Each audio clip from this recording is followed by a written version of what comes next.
have I got a good one for you guys today.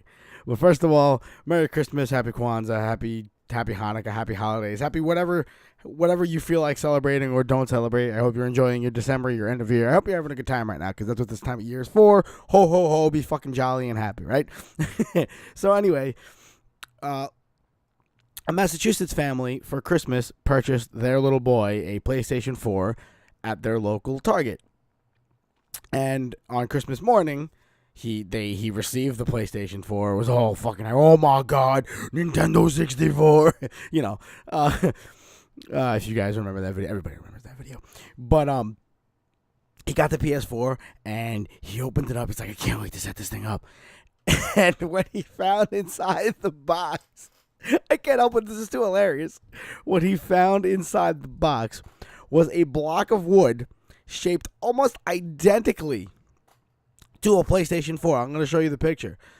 Shaped identically to a PlayStation 4. You got to give these guys credit because they sanded it and they shaped it. It looks like a PlayStation 4. They even put the line in the middle of the block. So what makes it even better is there was a message written on the block of wood that read, "From cock and balls with love." If I had bought this thing, I would be crying. It would be so. I mean, obviously, I'd go and get my money, but it'd be so fucking worth it to see. And then they also drew a really crude image of cock and balls. I can't. It's fucking hilarious. If you're gonna put the wood in, fine. What made you decide to go the extra step and be like, we need to draw cock and balls on this fucking thing? It's gonna be great. Well, it was great. Except for the little kid, unfortunately, who like was crying and was sitting all by himself, staring off into the distance, which I don't even understand. It's like, oh, big deal. You got a block of wood, so you go to Target and get it replaced.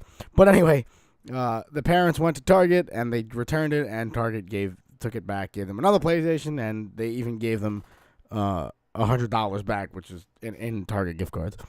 So that was kind of cool on Target's part. But aside from that just being fucking hilarious, what it really brought to mind was the fact that this made its way into the store. This block of wood somehow or another made its way into Target.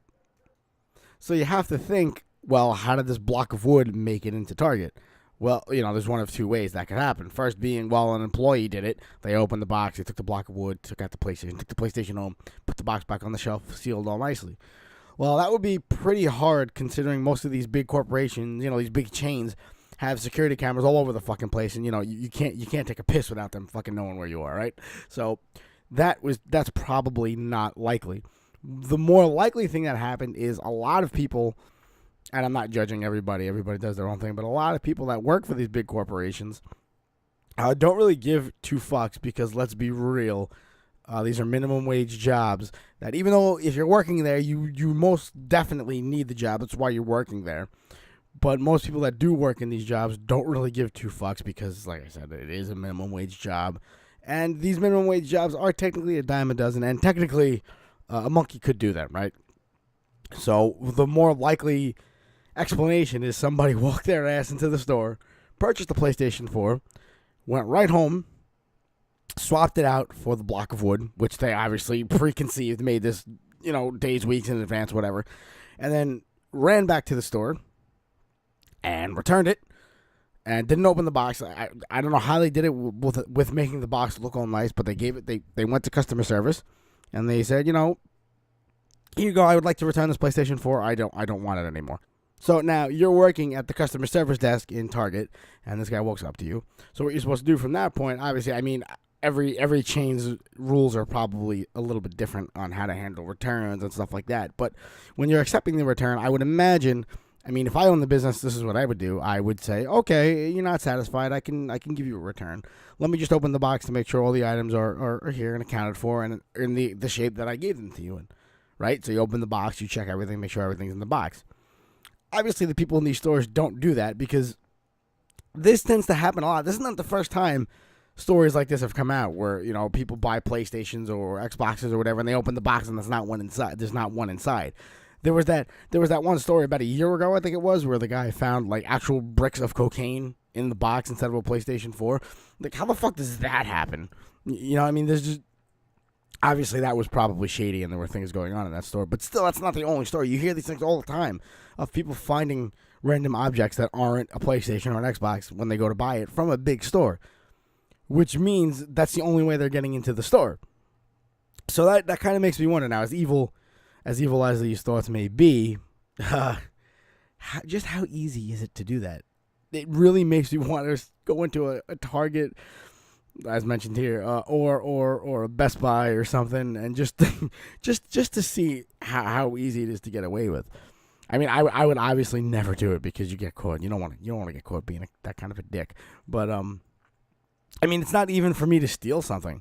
It's just I'm very curious as to how easy that is, because, like I said, obviously this happens all the time. It happened to these people.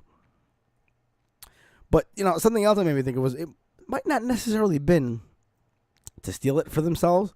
Or, you know what, I wouldn't have thought that had they not drew the cock and balls on the fucking wood. I mean, it's totally, without that little piece on the wood, it's very feasible to think that somebody was really short on cash and wanted to get their kid a PlayStation. They couldn't afford it, so that's what they did. I mean, if that is the case, which I don't think, because they were having fun with it, they were probably just seeing how far they could get in fucking over Target. But if that is the case, then I would feel bad, and I kind of would say let them get away with it, because especially during the holidays suck when you don't make a lot of money, and you know, you have kids and they need presents. I mean, they don't need presents, but it's difficult for a kid to wake up on Christmas morning and not have presents. So I kind of understand the position you'd be in if you didn't have the money to afford that one present that your kid wanted or whatever.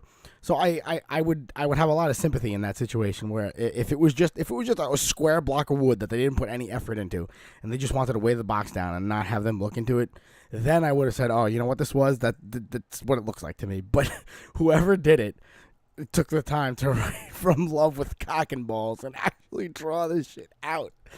So they had to have been just fucking with Target.